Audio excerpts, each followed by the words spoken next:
Hey everybody, so as of the time that I am doing this episode, it is almost the end of the summer, but you know what? That does not mean that a sparkling rosé is off the table. As a matter of fact, sparkling rosé is one of my top recommendations for the holidays. So gear up as we get into holiday season with this sparkling rosé from Naked Wines. Stay tuned.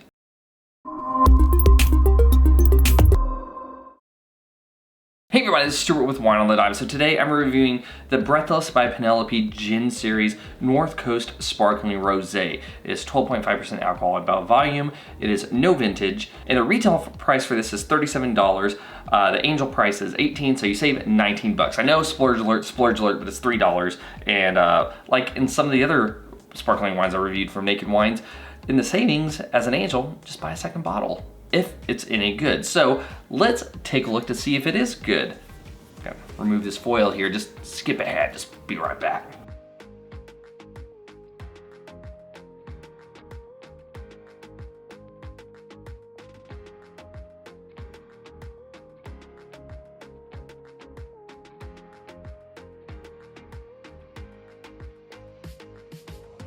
So from a color standpoint, you're pink.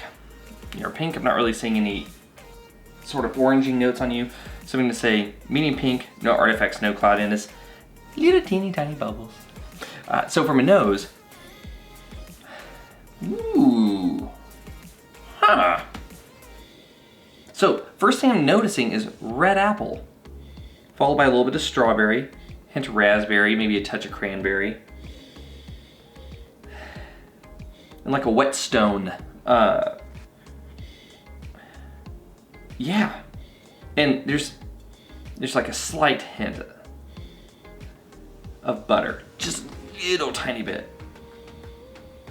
Yeah, a little tiny bit of butter. All right, so with that being said, let's get to the taste. The first thing I'm noticing is the alcohol really presents itself a lot whenever you're kind of moving it around. No joke, almost to the point where like it kind of tastes almost like a spirit for a moment. Like a vodka. Man, that red fruit really hits. So I'm getting a red cherry. I'm getting, which I didn't get in the nose, but I'm definitely getting on the palate. Red cherry, strawberry, raspberry, a little bit of cranberry, like a sour cranberry. But that hits at the exact same time as like a sweet red apple. So they kind of balance each other out a little bit. Medium body, medium alcohol, medium plus acid. And no development. Little hint, it's almost, I'm trying to figure out, it's almost like a touch of sweet cream, just a little bit of a sweet cream effect. And then also, it is a dry wine, though I mentioned the sweet cream effect.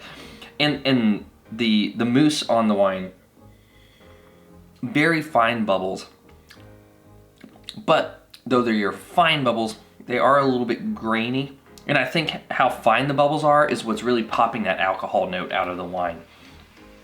However, though, it's not overpowering. So that is nice. With that being said, let me take another sip and we'll get to the split criteria. All right, so balance. You're in balance. Everything is about medium, a little bit medium plus on the acid, which I do like. I really can't find anything that is too far out of balance. Maybe if you really move that sip in your mouth as you're getting used to it, the alcohol could be a little overpowering, but that also tends to die off after a few sips. Length, you have a medium finish, half a point. Intensity, lots of intensity on that red fruit. I really like that. Has a nice acid that kind of keeps all those primary notes bright. I am having a hard time figuring out if there is a little bit of a malolactic note, a little MLF. So I'm gonna give you half a point. Just because I feel like it's there, I'm not getting a noticeable amount of it. And from a complexity standpoint, I am getting a lot of fruit. Like I said, I'm getting a hint of an MLF. I'm not getting any complexity in terms of like autolytic notes, no yeastiness. Normally I can get like toast, biscuit, something like that. I'm not getting any notes of that on here. It's just a very fresh fruit forward wine, so I'm gonna give you half a point. So ultimately that comes out to 2.5 points.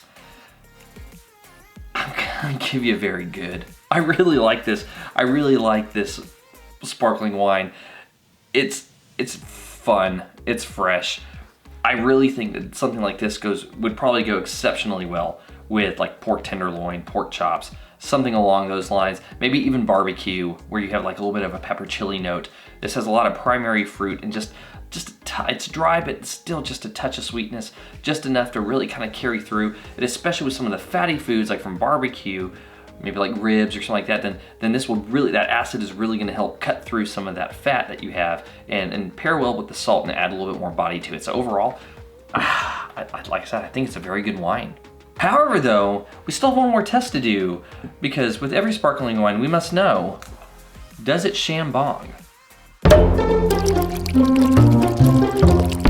All right, so I poured my sample. Let's see if this wine chambongs.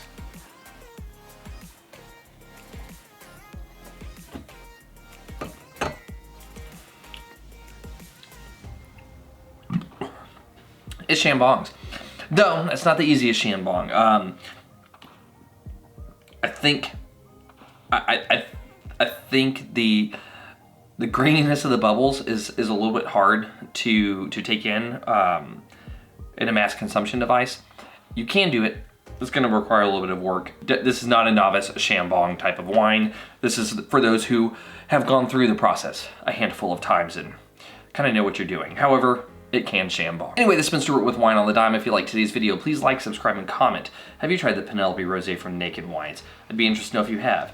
Leave a comment below, and I will see you all again soon with another episode from Wine on the Dime. In the meantime, well, frizzante in the mouth, spumante in the throat. Yeah, that's going in the gut. I'll see you later.